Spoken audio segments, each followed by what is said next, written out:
and welcome to this month's episode of the Distance Learning Roundtable, sponsored by the U.S. Distance Learning Association, USDLA. I'm Hope Katz Gibbs, Communications Director of an organization that has been in business since 1987, supporting distance learning research, development, and proxies across the complete arena of education, training, and communications. Today, we are thrilled to be talking with Dr. Heather Perfetti, President of the Middle States Commission on Higher Education. It is the global institution accreditor that recognized by the United States Secretary of Education, and it has been in operation since 1952. As an accreditor and member of the regulatory triad, MSCHE assures students and the public of the educational quality of its 500 institutions of higher ed. The Commission's accreditation process ensures institutional accountability, self-appraisal, improvement, and innovation through peer review and rigorous application of standards within the context of institutional missions. Well, wow, just an amazing organization. And also here is Nicole Biever, who today officially is the Chief of Staff of MSCHE. Welcome, ladies. Thank you, Hope. I had the privilege of attending your 2023 National Conference in Philadelphia, and it was a remarkable event attended by more than 1,400 professionals. And yet, with all those people there, it was so amazingly organized. So Heather, tell us about the MSCHE Annual Conference and its mission and accomplishments. Absolutely. It is certainly one of our points of pride. And so, Hope, I want to thank you for attending. It was great to spend some time with you there and talk with you and get to know you. And we certainly appreciate this opportunity today as well. The annual conference is really an opportunity for us to bring together and collaborate around the good work that we do with our constituents. And we have opportunities there to talk with each other, both formally and informally, as well as bring together our partners around important conversations and around the challenges that we may face. As you know, we have students that come to this event, and I know we're going to talk a little bit more about that as well. But we also provide an opportunity for our sponsor and exhibitor partners to bring to the conference also how they support our institutions and to engage in conversations with us there, as well as with our institutional representatives. So we've got representatives there from our institutions. We've got our state systems of higher education there. We have those from our states coming to also enjoy the annual conference. And of course, we have other higher education organizations there with us too. For the last 2 years, we've had students, and it is another point of pride and a new addition for us there that has really been the highlight of so much of what that conference is really about. During the conference, I had several opportunities to visit the exhibit hall, and it was pretty remarkable. It was a busy place. There were tons of sponsors and people that feed into your industry. Tell us about the exhibit hall and what was new there this year. Yeah, absolutely. Our exhibit hall really is a hub of activity for the conference. And on the first night of the conference, we invite everyone to the exhibit hall for an opening reception. And it is an active place with lots of networking taking place. And as you mentioned before, we have our exhibitors and sponsors there, and they really are institutions partners in the work that they do around accreditation. And you can see throughout the exhibit hall, lots of conversations taking place about the solutions that those sponsors and exhibitors can provide. And this year in particular, we had a very special addition to our exhibit hall. We were able to host the EdUp Experience podcast, and they were podcasting live during our conference. And that was a really great opportunity for our attendees this year. They were grabbing people out of the crowd and asking them to interview on the podcast. And if you've ever had the opportunity to listen to that podcast, you'll know it's an exciting experience, a very engaging podcast with lots of good conversations happening around higher education. And as Heather shared already, the exhibit hall is where we host our student poster sessions. So it really is an active, exciting place, and really a place where people can come together around conversations around the important work of accreditation. Amazing. Yes, Joe Salustio, who runs that podcast, is the author of Commencement. And he and his co-author were speakers at our conference last year. And Joe's going to be at our USDLA 2024 conference in St. Louis, June 17th to the 20th. So we, this is just a big family of higher ed, especially in distance learning and the work you all are doing. So connecting is the key, right? So everyone knows, kind of has a better understanding of the whole industry, so that 50,000 foot view, I think, is what you provide and what USDLA also is working to provide. It's really cool stuff. So Heather, next question for you. One great feature of the MSCHE annual conference is that it showcases the research of these student scholars you're talking about in that poster session. What was the inspiration for including the poster session, and in what other ways can students become involved in the work of your commission? Yeah, that's a great question, and it's one that everyone in the commission loves to talk about. I think that the student poster session has become the featured event at the annual conference. And I know we're an accreditor hosting a conference, but we deliver more there than just topics of accreditation. The topics are incredibly diverse, and the conversations are very diverse as well. And we expand beyond policies or procedures of accreditation or just the work of accreditation, because we see our work very holistically. And that is certainly what led to our involvement of students differently in our work. We have always encouraged and required students to be a part of accreditation activities, and for them to understand more about who we are, what we do, and why institutions go through certain accreditation activities with us, which is really for the benefit of the students. The poster sessions actually became a topic of conversation with a staff-led group talking about the conference that was to occur during the year of the pandemic. And unfortunately, we were not able to host that event, but we continued to stay focused on how truly meaningful and special bringing students to our conference could be. And so when we returned to an on-site event, we were able to launch a call for students to consider attending our conference and presenting their research. We were not expecting as significant a response as we received. And so we were very pleased with the initial reaction, the initial response. And this year it increased again.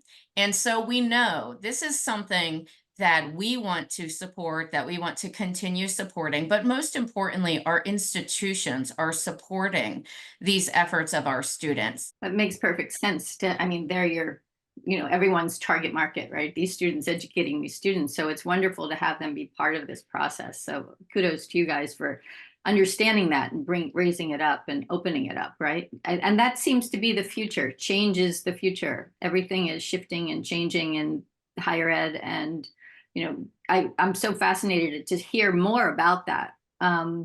Nicole, tell us though about next year's conference. I'm sure it's going to be another important event because of all this change. What are your plans, and how can people register to attend?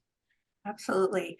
Well, as you've just heard, we've been building on our conference every year, and it's grown to the largest audience that it's ever been. And so we plan to continue that with next year's conference. So we already shared with our conference audience our theme for next year, which is Protecting the Future, Champions for Higher Education. And that conference will be taking place in Philadelphia again at the Marriott downtown, December 11th through 13th, 2024.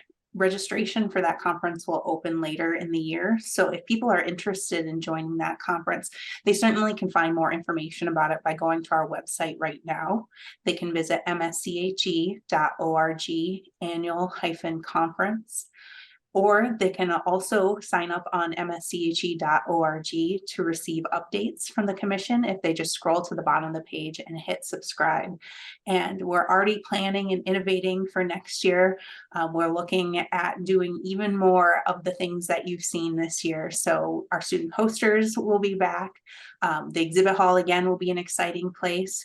Concurrent sessions will be a great place for learning and engaging with others who are doing this work in higher education. So we strongly encourage people from all over higher education, not just within the Middle States membership, to come and join us at our annual conference. It really is a great place to learn, to grow, to connect around topics of higher education and accreditation. And, you know, I was particularly struck by your amazing speakers. The president of Rutgers gave the opening keynote. He spoke from his heart, as he said, you suggested he do. And it was really beautiful to hear these people talk about the challenges that they're facing. It's not at all a me all by myself industry anymore. It seems to be a very collaborative effort, and MSCHE really does a beautiful job pulling everyone together. Yes, you are giving them the opportunity to stay in business at the highest level. But I think it's also a family, which is what we do at USDLA. It's really, you know, we say you come for the conference, you stay for the community. And that clearly is what you do. And I just have to say about that website you have, it is amazing, chock full of information. And I didn't see a phone number on it when I first wanted to contact you. So I'm like, all right, I'll just send an email. I'm sure I won't hear back. And like within 5 minutes, you responded to me. So go to that website. It is really perfect and amazing. And this team is just really on the ball. So thumbs up for that. So Heather, next question for you. Tell us about MSCHE. What has the history been? It's more than a century old.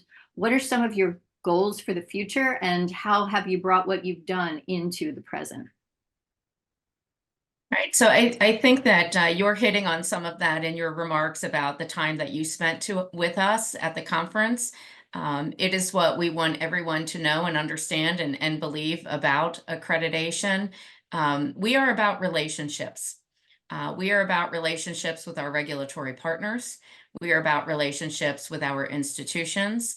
And we are actually in the helping profession because institutions, as they navigate the changing higher education landscape, as they navigate the new demands that they may face within their states or from regulatory changes, we are here to help. And one of our goals has been to ensure that everyone understands that. They understand the work we do. We understand that it is complicated, that it can feel mysterious, and we want to undo some of that. We want to make sure that constituents know our purpose, know our mission, and understand how we operate within the regulatory environment, as well as an accreditor that is assisting over 500 institutions with doing what they do best so that they can certainly do it better. And that is the framework, that is the goal, that has always been the goal of this commission, to drive educational excellence for the benefit of our students and our communities. And we have not strayed from that. So we have rigorous standards. We want everyone to understand what those are and how those apply. But most importantly, we as an accrediting agency are here to assist our institutions with the important decisions that they're making and to help them navigate what that means for them from an accreditation perspective. So one more question for you. If you could share just one thing that you want our listeners to know, what would that be? So I think it's tied back to that we are about relationships, but also that we are more than compliance. I think when some think about accreditors, they are thinking about compliance primarily. And the work that we do and the accreditation activities that we support are really driven for purposes of institutional self-reflection, self-renewal, and improvement. And those activities by design are helping institutions do that. And as they go through accreditation activities with us, they will take time to reflect, to pause, and to assess the work that they're doing to ensure that they are meeting the goals that they intend to meet. And a collateral outcome is they get to demonstrate compliance with the standards. And it is supposed to be an activity that institutions can embrace and celebrate and come out at the end of that activity even stronger than they were going into it, all for the benefit of the students. You know, I attended as many sessions as I could because it was jam-packed those 3 days, talking about how to do this well and how to not be the dragon, the organization within the organization that has to make sure they're compliant. So tell us about a little bit about, how it has changed over the years from being kind of the report card for the university and how change is impacting what the future looks like. So I think for us, we're in a constant state of change, just like our institutions. So we are evaluating the accreditation process. We are evaluating the accreditation activities. We are making changes around our standards. And we have seen significant changes just in recent years as well. We recently adopted the next iteration of our standards, and we are beginning to implement those, and we are very proud of that work. And our institutions and all of our constituents contributed to those changes. And so those standards belong to all of us. They are what we have all indicated. We want to be the measurement of rigor and success for our institutions. We've also had changes in process. And so we do things very differently now than we did even 5 years ago or 10 years ago. And we do that in collaboration and partnership with our institutions. We do not do it in isolation, but we too learn each and every year from our accreditation processes, from the activities that we see, and from the challenges that we are seeing. Beautifully said. It is going to be fascinating and sort of like buckle your seatbelts kind of stuff. But change is, the only thing that is consistent. So thank you so much. The Middle States Commission on Higher Education. These are the two ladies at the helm.